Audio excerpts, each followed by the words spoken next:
Good evening student. आप सबों का एरा यूट्यूब चैनल पे स्वागत है। लंबे गैप के बाद फिर से मैं एक नया प्रोसेस लेके आया हूं आप सबों के लिए। करंट अफेयर्स का सेशन है, इसमें प्रतिदिन होने वाले समाचारों के बारे में हम आपको बताते रहेंगे और ये क्रम लगातार चलता रहेगा। इससे जो प्रतियोगिता परीक्षा की तैयारी करते हैं उन विद्यार्थियों को काफ़ी मदद मिलेगा अपनी तैयारी को अंजाम तक पहुंचाने में।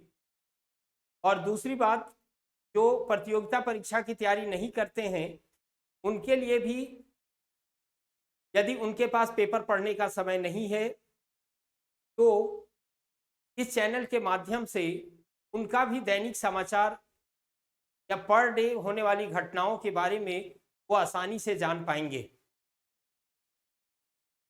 आप इस चैनल से जुड़े और इस रेगुलर कार्यक्रम का लाभ उठाएं। और इस चैनल में मैं जो बात करने जा रहा हूं, जैसा कि शेड्यूल आप सबों के पास जाएगा और उस डे को निश्चित समय पर आपसे हम मिलते रहेंगे। ओके स्टूडेंट्स, तो समय को वेस्ट न करते हुए मैं अपना सेशन शुरू करता हूं करंट अफेयर्स का। ये करंट अफेयर्स जो होगा ये आपको 5 भागों में बटा होगा, है ना। 5 भागों में आपका करंट अफेयर्स का सेशन बटा होगा। इसमें पहला भाग जो होगा वो राष्ट्रीय समाचार होगा। राष्ट्रीय समाचार, राष्ट्रीय समाचार पहला सेशन होगा। दूसरा होगा आपका अंतरराष्ट्रीय, अंतरराष्ट्रीय समाचार, अंतरराष्ट्रीय समाचार होगा। और तीसरा जो क्रम होगा वो आपको खेल से रिलेटेड होगा। खेल खिलाड़ी से रिलेटेड समाचार होंगे जो करंट चल रहे हो, जो परीक्षा के लिए महत्वपूर्ण हो या आम आदमी को जानने की आवश्यकता हो, वैसे समाचार होंगे। इसके बाद चौथा पार्ट जो होगा आपका वो आर्थिक समाचार होगा, आर्थिक समाचार।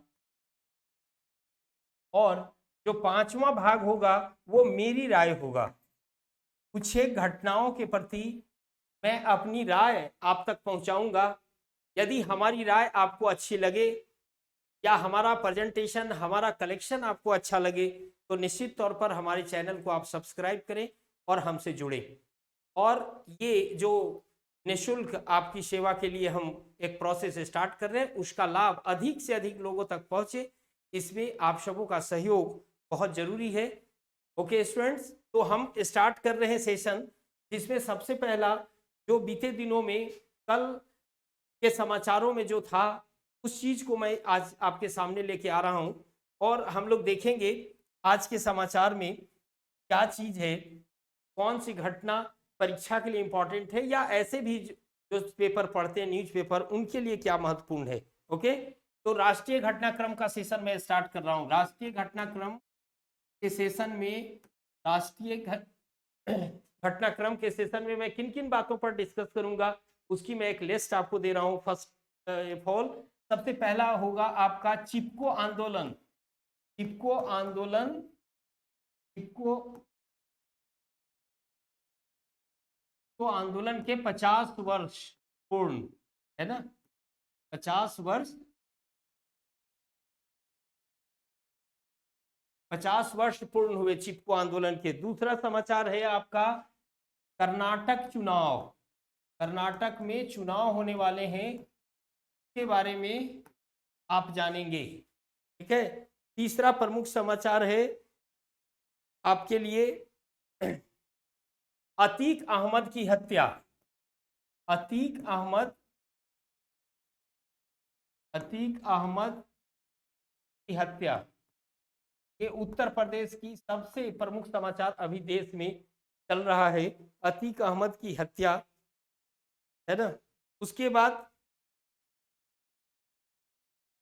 झारखंड के एक गांव है बिरनी गांव, गिरिडीह डिस्ट्रिक्ट में पड़ता है बिरनी गांव। है ना, बिरनी गांव का समाचार आया है मुख्य समाचार में, उसके बारे में आपको हम बताएंगे।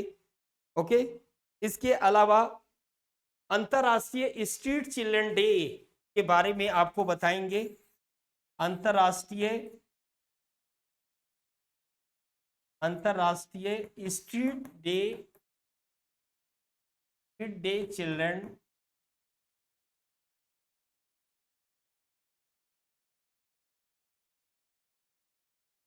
के बारे में आपको बताएंगे। ओके, तो इन समाचारों पर एक राष्ट्रीय घटनाक्रम के प्रमुख समाचार के बारे में आपको पहले बताते, फिर अंतरराष्ट्रीय समाचार के बारे में बताएंगे। ओके, तो सबसे पहले राष्ट्रीय घटनाक्रम में चिपको आंदोलन।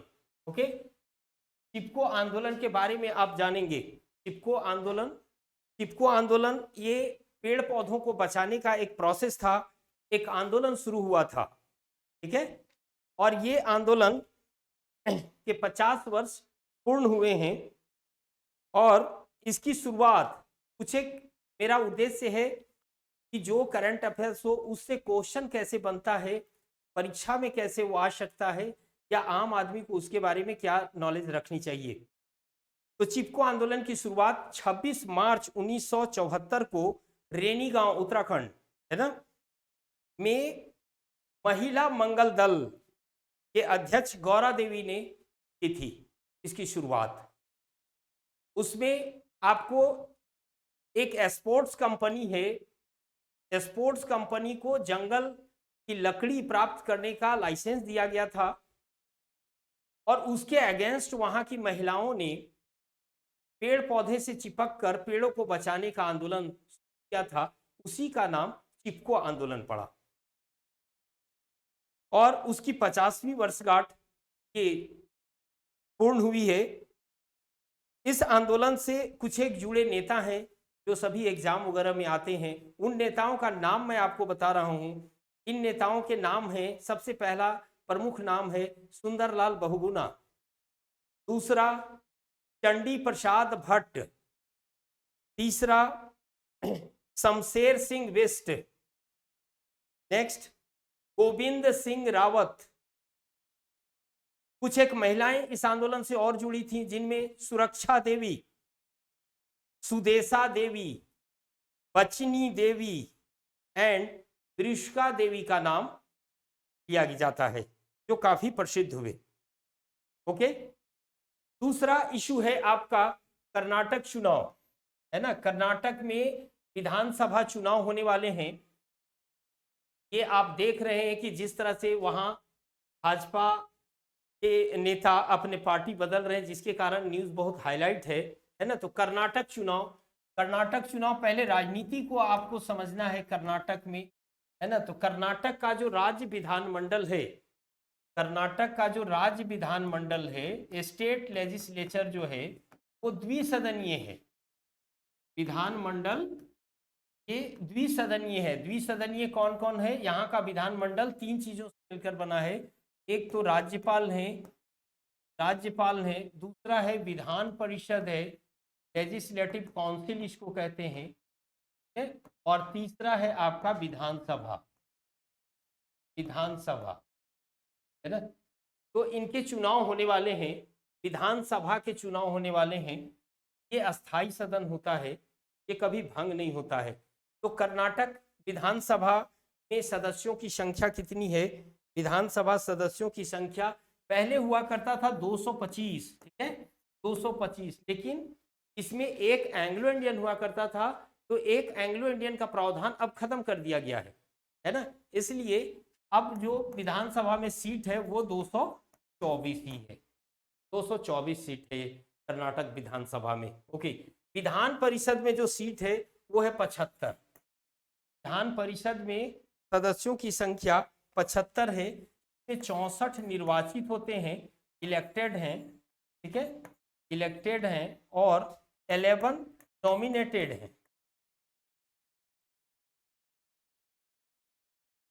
11 नॉमिनेटेड हैं, ठीक है। कर्नाटक विधानसभा चुनाव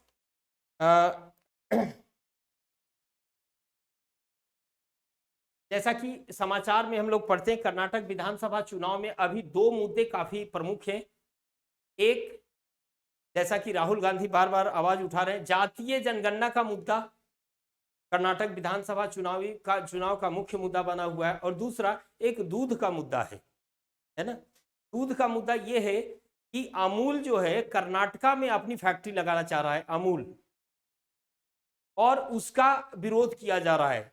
वहां की जो कंपनी है वो इसका विरोध कर रही है कि कर्नाटका में अमूल की फैक्ट्री लगेगी तो वहां जो लोकल फैक्ट्री है, उस राज्य की जो फैक्ट्री है, उस पर असर पड़ेगा, बेरोजगारी बढ़ेगी, है ना।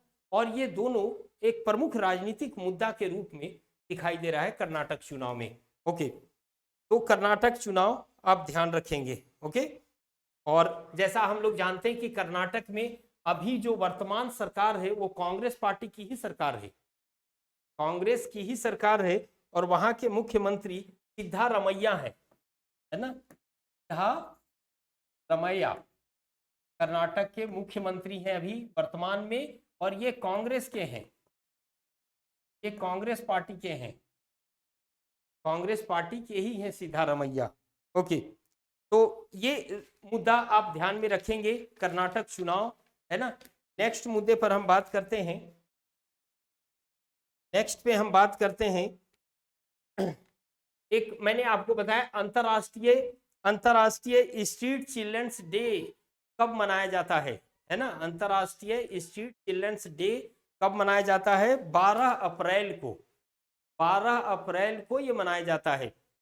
ठीक है, ये क्या होता है, वे वैसे बच्चों की सहायता के लिए काम करता है, या वैसे बच्चे इसके अंतर्गत आते हैं जो जिनका आवास नहीं है, सड़कों पे रहते हैं और अपना जीवन बसर करते हैं। उनके विकास के लिए, उनको मुख्य धारा में लाने के लिए कार्य करने वाले एक संगठन है ना भारत में, जिसको रेनबो इंडिया के नाम से हम लोग जानते हैं। और ये रेनबो इंडिया एक संगोष्ठी का आयोजन इस दिवस के अवसर पर 12 अप्रैल को आयोजित किया था। तो ये आप ध्यान रखेंगे। ओके, उसके बाद उत्तर प्रदेश का समाचार अभी सभी समाचारों में सर्वप्रमुख बना हुआ है, और वो है अतीक अहमद की हत्या। अतीक अहमद की हत्या, जैसा कि न्यूज़ में आप सबों ने देखा होगा, अतीक अहमद पे बहुत सारे केसेस थे, जैसा कि न्यूज़ फ्लैश हो रहा है, जिसके कारण से उसकी हत्या कर दी गई है। और इसके जो मारने वाले हैं उनका नाम है आपका अरुण मौर्य, सनी सिंह और लौलेश तिवारी, जिन्होंने इनकी हत्या की। अतीक अहमद और उनके भाई अशरफ की हत्या कर दी गई। Okay okay students, next topic है आपका बिरनी गांव। आपको बताए थे बिरनी गांव गिरिडीह डिस्ट्रिक्ट में पड़ता है, और राष्ट्रपति द्रौपदी मुर्मू ने, झारखंड का एकमात्र गांव है ये बिरनी, गिरिडीह डिस्ट्रिक्ट, जिसे राष्ट्रपति ने, है ना, बिरनी गांव या बिरनी पंचायत के मुखिया मुकेश यादव को नानाजी देशमुख सर्वोत्तम पंचायत का पुरस्कार प्रदान किया गया है। ये झारखंड का पहला और एकमात्र गांव है बिरनी, गिरिडीह डिस्ट्रिक्ट, जहां के मुखिया हैं मुकेश यादव। ठीक है, इन्हें यह पुरस्कार दिया गया। ओके ओके, अब हम लोग अंतर्राष्ट्रीय घटनाक्रम पर बात करेंगे। अंतर्राष्ट्रीय, ठीक है, अंतर्राष्ट्रीय घटनाक्रम पर हम लोग बात करेंगे। अंतर्राष्ट्रीय में मैं आपको बताया था G20 समिट, है ना। G20 समिट के बारे में आपको जानना है, और G20 समिट में सबसे बड़ी बात यह है कि आपका G20 की मेजबानी भारत कर रहा है इस बार, है ना। नरेंद्र मोदी की अध्यक्षता में ये होगा, और इसकी शिखर सम्मेलन नई दिल्ली में की जाएगी। तो ये बहुत बड़ी अंतर्राष्ट्रीय स्तर पर एक महत्व की बात है। G20 के बारे में मैं आपको बता दूं कि इसकी स्थापना बर्लिन में हुई थी 1999 में। ठीक है, और इसका उद्देश्य था जो भी इसके सदस्य देश हैं उनमें फाइनेंशियल स्टेबिलिटी, वित्तीय अस्थायित्व से संबंधित मुद्दों पर चर्चा करने के लिए ही G20 सबमिट होता है। ठीक है, और जैसा हम लोग जानते हैं कि ये इसका भारत में जो होने वाला सम्मेलन है नई दिल्ली जिसमें मेजबानी कर रहा है वो 18वां सम्मेलन है। इसका 17वां सम्मेलन इंडोनेशिया में हुआ था 2022 में और इसका 18वां सम्मेलन 2023 में भारत में हो रहा है। ठीक है, और 19वां सम्मेलन 2024 में ब्राजील में होगा। ऐसा भी प्रश्न रहता है कि आगामी सम्मेलन G20 का कहाँ होगा। भारत में हो रहा है ये तो बच्चे जानते हैं, लेकिन आगामी सम्मेलन कहाँ होगा इससे रिलेटेड आपको प्रश्न आ सकते हैं। ठीक है, और मैं आपको बता दूं कि भारत G20 का संस्थापक देश है, फाउंडर मेंबर है, और दूसरी बात आप ये जाने कि दक्षिण एशिया से एकमात्र भारत ही देश है जो G20 का सदस्य है। ठीक है, ओके। नेक्स्ट जो अंतर्राष्ट्रीय समाचार है वो ये है कि दक्षिण कोरिया की सरकार है ना, दक्षिण कोरिया की सरकार अपने नागरिकों को, दक्षिण कोरिया में स्थिति थोड़ी गड़बड़ है, वहां के नागरिक घर से बाहर निकलना ही नहीं चाहते हैं, तो उनको घर से बाहर निकालने के लिए, उनको रोजगार के लिए 19 वर्ष से 39 19 to 39 ईयर ओल्ड जो भी लोग हैं उनको या उन व्यक्तियों को 40,000 रुपया प्रति माह भत्ता प्रदान कर रही है दक्षिण कोरिया की सरकार, ताकि वो घर से बाहर निकले और अपना रोजी रोजगार की व्यवस्था करें। ठीक है, ये आप ध्यान में रखेंगे। उसके बाद अगला समाचार है, ये भी बहुत प्रमुख समाचार है, एकदम हैरत अंगेज कारनामा कर दिखाया है ब्रिटेन का फेमस साइकिलिस्ट क्रिस काइल ने, है ना। इन्होंने हवा में, है ना, इन्होंने जमीन से 2000 फीट ऊपर, जमीन से 2000 फीट ऊपर साइकिलिंग करके एक रिकॉर्ड कायम किया है। क्रिस काइल ने, ये ब्रिटेन के हैं और ये साइकिलिंग किया है 2000 फीट ऊपर, और इस साइकिलिंग का नाम उन्होंने दिया है डोंट लुक डाउन, है ना, नीचे की ओर नहीं देखना, डोंट लुक डाउन इस कारनामे का नाम दिया गया है। Okay okay. दूसरा फ्रांस से समाचार है कि फ्रांस के राष्ट्रपति इमैनुअल मैक्रों ने अपने देश में पेंशन सुधार बिल पेश किया है। उसमें उन्होंने क्या क्या, काफी विवादित है अभी, उन्होंने रिटायरमेंट की आयु को बढ़ा दिया है। रिटायरमेंट की आयु 62 साल से उन्होंने बढ़ाकर 64 वर्ष कर दिया है, जिसके कारण ये न्यूज समाचारों में है।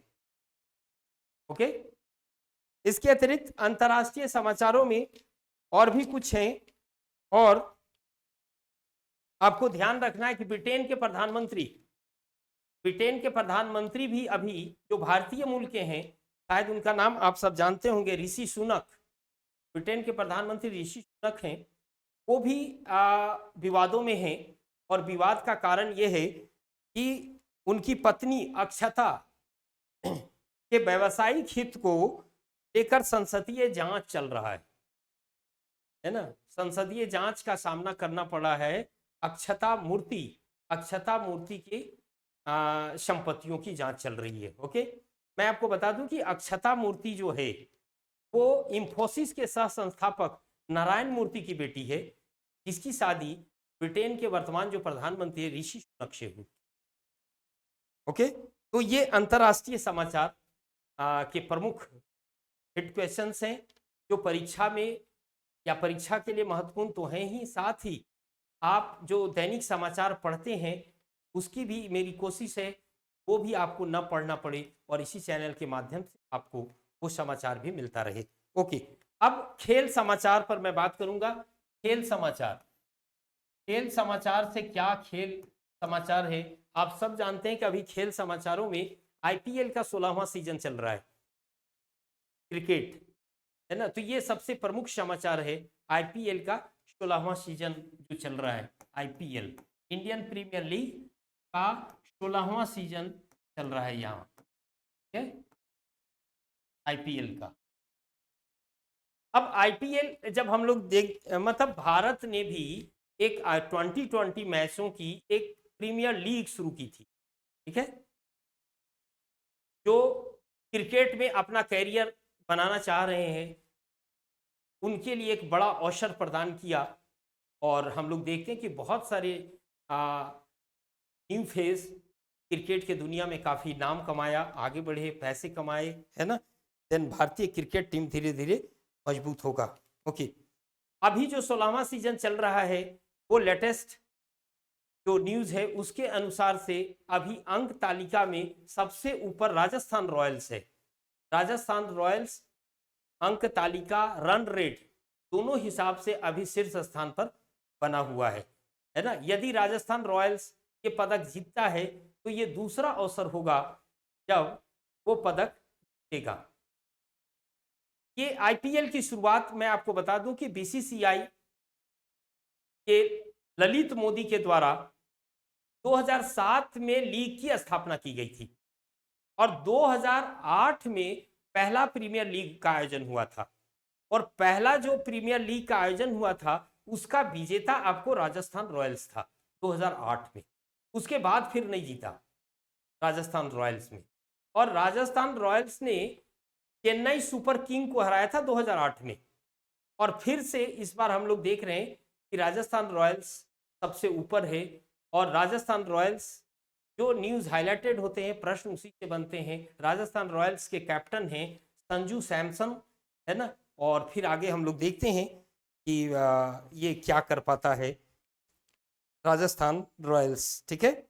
और मैं आपको बता दूं राजस्थान रॉयल्स से और सारी बातें। सबसे पहली बात है कि 2022 से, ये पहले का समाचार है लेकिन अभी करंट है, तो वो भी 2022 से लेकर 27 तक आईपीएल का जो प्रायोजक है वो टाटा ग्रुप है। 22 से 27 तक मतलब 23 आईपीएल का भी प्रायोजक जो है वो टाटा समूह है ना। आईपीएल का सबसे बार अधिक बार जो आईपीएल को जीता है वो मुंबई इंडियंस है। मुंबई इंडियंस ने सबसे अधिक बार 5 बार जीता है, ठीक है। और आईपीएल में वर्तमान टीमों की संख्या 10 है, पहले 8 थे अब 10 है आईपीएल में टीमों की संख्या। ओके, तो ये खेल के समाचार हैं, है ना।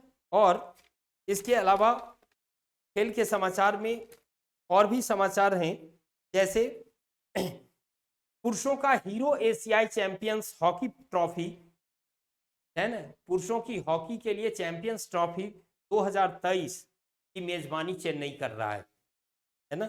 ये आपको 16 साल बाद ये अवसर आया है जब चेन्नई इसकी मेजबानी कर रहा है। और इसका आयोजन 3 अगस्त से 12 अगस्त 2023 के बीच चेन्नई में होगा। ये पुरुषों की हीरो एशियाई हॉकी चैंपियंस ट्रॉफी है। ओके, ये ध्यान रखेंगे। क्रिकेट समाचार में और एक महत्वपूर्ण समाचार है, सचिन के पुत्र अर्जुन ने भी इस आईपीएल में अपनी शुरुआत करी है, ठीक है। और वो मुंबई इंडियंस से ही खेलेंगे अर्जुन। तो उनकी बेहतर कैरियर के लिए हम लोग विशेष है हम सबों का कि उनका बेहतर कैरियर हो। ओके ओके, इसके अलावा हम लोग आर्थिक क्षेत्र में देखते हैं कि भारत का विदेश व्यापार, है ना। तो भारत के विदेश व्यापार में आप देखिए कि भारत अमेरिका का व्यापार काफी विगत वर्षों में बढ़ा है। 2020, 21, 22, 23 का डाटा जब हम देखते हैं भारत और अमेरिका के व्यापार का, तो हम लोग इनकी वृद्धि जो है 7.6% के दर से भारत अमेरिका व्यापार में वृद्धि हुआ है, ठीक है। और 2022-23 में ये द्विपक्षीय व्यापार हमारा बढ़ के 128.55 अरब डॉलर रहा है। इस तरह से अमेरिका भारत का सबसे बड़ा व्यापारिक साझेदार बन गया है। इससे बड़ा दूसरा व्यापारिक साझेदार वर्तमान में नहीं है। तो ये आप आर्थिक समाचार में ध्यान रखेंगे। साथ ही आर्थिक समाचारों में एक और समाचार है ना। एक और समाचार है कि एप्पल, मोबाइल बनाने वाली कंपनी एप्पल ने भारत में 2 अपने फैक्ट्री लगाए हैं। एक फैक्ट्री एक ओपन हो चुका है ना, या आउटलेट कह सकते हैं उसको, एप्पल का एप्पल स्टोर उन्होंने स्टार्ट किया है। एक तो मुंबई में स्टार्ट, और एक मुंबई में खुलेगा और दूसरा दिल्ली में खुलेगा। आप सब जैसा कि जानते होंगे, मोबाइल के क्षेत्र में एप्पल का बहुत नाम है, और ये एप्पल मूलतः अमेरिकी कंपनी है। एप्पल अमेरिकी कंपनी है, और इस एप्पल का जो हेडक्वार्टर है वो कैलिफोर्निया में है।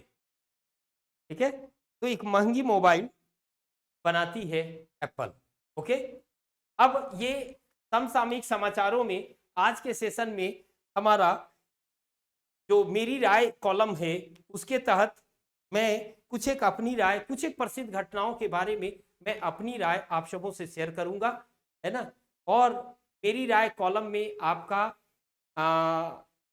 आपको यदि अच्छा लगता है तो निश्चित रूप से आपका कमेंट होना चाहिए, है ना, ताकि और अच्छे विचार आप तक हम पहुंचा सके। जिसमें सबसे प्रमुख समाचार उत्तर प्रदेश से जिस पर मैं आज आपको अपनी राय दूंगा वो है अतीक अहमद हत्याकांड। अतीक अहमद हत्याकांड क्यों हुआ, अतीक अहमद था कौन, है ना। तो ये तो न्यूज समाचार या और जगहों से आप जानते हैं कि अतीक अहमद एक बहुत सारे अपराधों में संलिप्तता पाई गई थी, या बहुत सारे केसेस चल रहे थे। अतीक अहमद, आपको ये पता होना चाहिए कि श्रावस्ती जनपद का था। अतीक अहमद की हत्या की गई है। श्रावस्ती, इतिहास में भी श्रावस्ती का नाम है और उसी जनपद से रिलेटेड था। सबसे प्रमुख सवाल यह है कि हम लोग देखते हैं कि राजनीति, सभी चीजों के लिए राजनीति जिम्मेदार होता है। सबसे पहला प्रश्न है कि अतीक अहमद इतना आगे बढ़ा कैसे, उसके बढ़ने के पीछे रीजन क्या थे। तमाम जो समाचार हैं या तमाम जो जानकारियां हैं उसके आधार पे हम लोग ये जानते हैं कि जितनी भी इस तरह के लोग आगे बढ़ते हैं उनको कहीं ना कहीं राजनीतिक संरक्षण प्रदान किया जाता है। तो ये राजनीतिक संरक्षण के कारण ही बढ़ते हैं। आज वो मारे गए तो बहुत सारे विरोध भी हो रहे हैं, बहुत वर्ग अच्छा भी कह रहा है। अतीक अहमद को मारने वाले को सजा होगी नहीं होगी ये कोर्ट तय करेगा, लेकिन जो कॉमन सोच है हम नागरिकों का वो ये है कि भाई राजनीति में या राजनीति का कभी भी अपराधीकरण नहीं होना चाहिए। राजनीति करने वाले जितने भी नेतागण हैं उनका ये दायित्व तो बनता है कि वो अपने राजनीतिक कैरियर में या राजनीति को आगे बढ़ाने के लिए इस रास्ते को न चुने, वो अपराधीकरण न करें, अपराधों को संरक्षण न दें, अपराधियों को संरक्षण न दें जो आम जनजीवन को बहुत प्रभावित करते हैं, आम जनजीवन को कष्ट देते हैं। ऐसी राजनीति रहे। भारत में एक स्वच्छ राजनीति की आवश्यकता है और इसे अपनाएं, है ना। तो ये हमारे आज के विचार थे, और इसके साथ ही एक और विचार आप लोगों के साथ में शेयर करना चाहूंगा जो अभी न्यूज में बना हुआ है ना। सुप्रीम कोर्ट में एक याचिका दायर है समलैंगिक विवाहों को लेकर। समलैंगिक विवाह को मान्यता प्रदान भारत में की जाए या नहीं की जाए, ये बहस का मुद्दा है। और ये सुप्रीम कोर्ट में ये इस पर फैसला आने वाला है समलैंगिक विवाह पर। तो ये आम जनता की राय या भारत की राय, हम लोग ये जानते हैं कि जो विवाह होता है वो एक यूनिवर्सल इंस्टीट्यूशन से, सार्वजनिक संस्था है या सार्वभौमिक संस्था है, यूनिवर्सल इंस्टीट्यूशन, जिसमें जो जैविक पुरुष और महिला के बीच के संबंधों को मान्यता प्रदान की गई है परंपरा से।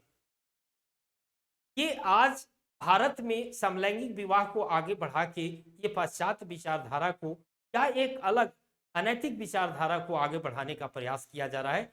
और मेरा ये मानना है कि भारत में इस विवाह को मान्यता नहीं मिलनी चाहिए। और जैसा कि मैं बताऊं कि हमारी जो सरकार है, भाजपा सरकार है, उन्होंने सुप्रीम कोर्ट से ये बात कही भी है ना, कि इन सब चीजों पर कानून बनाने का अधिकार संसद को है, सुप्रीम कोर्ट को नहीं है। सुप्रीम कोर्ट को अपने अधिकारों में रहना चाहिए और इस तरह के फैसले देने से बचना चाहिए कि समलैंगिक विवाह जैसे मुद्दे पर वो फैसला दें और उनका दिया गया फैसला लोग माने, तो ये जन सेवकों का काम है, ये भाजपा सरकार का कहना है ना। और इस याचिका पर फैसला आने वाला है सुप्रीम कोर्ट का। ये मेरा मानना है, जो विवाह की जो पारंपरिक परंपरा है, जो मान्यता है, उसी स्वरूप को भारत में मान्यता प्रदान की जाए। ओके, तो आज के समाचारों का क्रम आपके साथ यहीं तक शेयर करेंगे, फिर नेक्स्ट आप तक नोटिफिकेशन जाए, इसके लिए हमारे चैनल को आप सब्सक्राइब कीजिए और बेल बटन को जरूर दबाएं आप, ताकि नोटिफिकेशन आप तक पहुंच सके, अवेयर कर सकें, और इस तरह का समाचार आपके साथ मैं शेयर करता रहूंगा। तो आज के लिए यहीं तक, धन्यवाद आप सब।